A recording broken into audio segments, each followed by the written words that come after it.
we're part of Tidal, the Occupy Theory and Strategy Journal.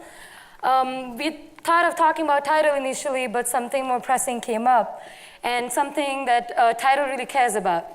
It's about political, social, and economic equality, and some of those things really don't exist in Palestine. And we thought we could take this opportunity to address something that happened over the last 1 week. It is also what Occupy Wall Street is about.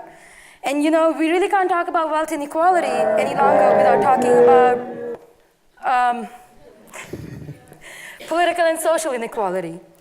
And also, we cannot any longer separate how we feel and what we believe in like what we do. So. We want to apologize for, we actually came up with this in the last half hour. So, but I think it's important for us to address because it's about our integrity as artists and cultural producers and just as human beings. It was noted, and I'm sorry for reading, it was noted 2 respected participants withdrew last minute from this summit. They're Musirreen, a collective, a feminist collective from Egypt that covered the revolution, and Rebel Diaz, both very respected artists. And we thank them for forcing us to have this important conversation about boycott, an Israeli boycott. The Israeli Center for Digital Art was described as an in-depth partner of this summit. And this caused a lot of problems that we only became aware of in the last couple of minutes. And I'm from occupied Palestine, so I have a personal vested interest in this. And when I was forced to address this, I had a long conversation with my sister about it. And so we're using our time as we should, which is to talk about difficult issues. While it's been relayed to us that this may be an issue of mistaken wording on the website, I think it's really important for social change to be aware that in 2005, over 170 organizations in Palestinian civil society, including all major trade unions today, signed on to a call for boycott, divestment, and sanctions against Israel, in the spirit of the movement used to end apartheid in South Africa. The fact that this is a social change conference, but somehow that movement was left out and not considered in putting this together, a movement that is quite honestly more widely endorsed than any governing institution, including the Palestinian Authority in Palestine, is something we should reflect on. And to point something out, I think the issue of boycott, divestment, and sanction is not something just widely accepted in Palestinian society. It's something that's actively being pursued by progressive institutions and people in Israel itself. And just to give a quick example, Rila Mazali, an Israeli feminist and writer, too raised her voice in support of endorsing BDS, which is the boycott, divestment, sanctions against Israel, asking the international community, please boycott me. Please boycott my country. Sanction it till it stops committing these crimes.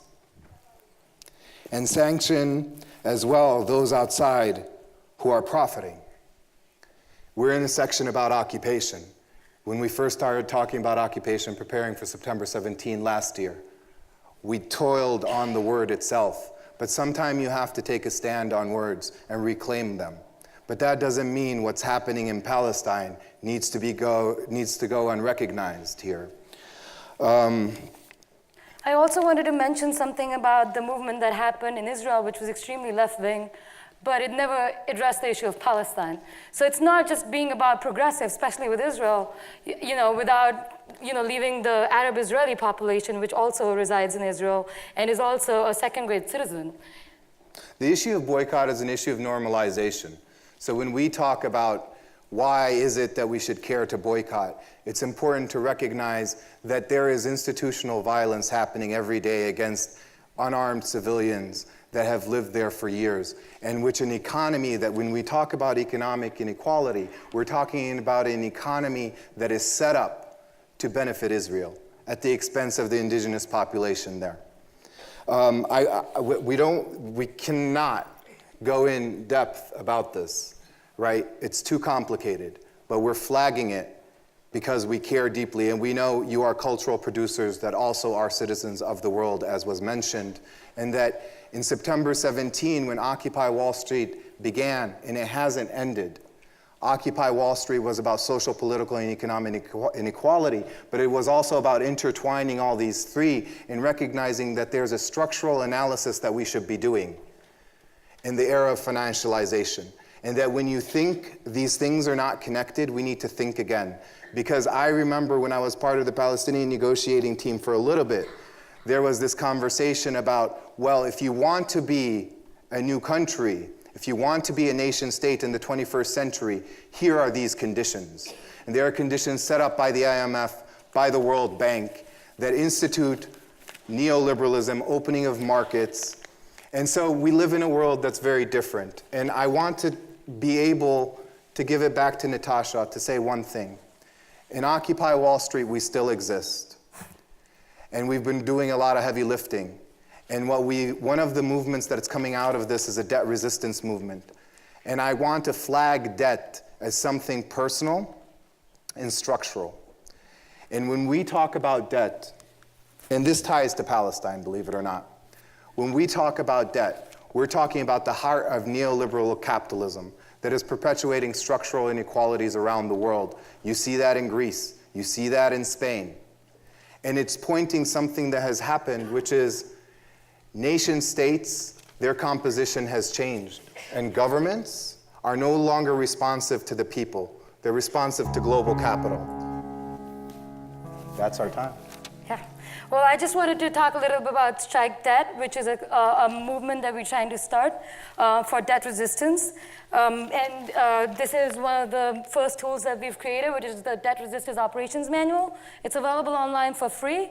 And I just want to also flag that we're working on something called as the Rolling Jubilee, which the idea in which is that we buy debt which is in default, widely resold online for pennies, for $1, and abolish it. And it's going to be funded by a people's bailout that's going to come out on November 15th. And the last thing I would say is, I think that's it. Join the resistance, consider the boycott. Come in tomorrow at 6 p.m. at Columbus Circle. We're going to have a debt assembly and a debt burn, and hope to see you all there. Thank Tidal. you. And yeah.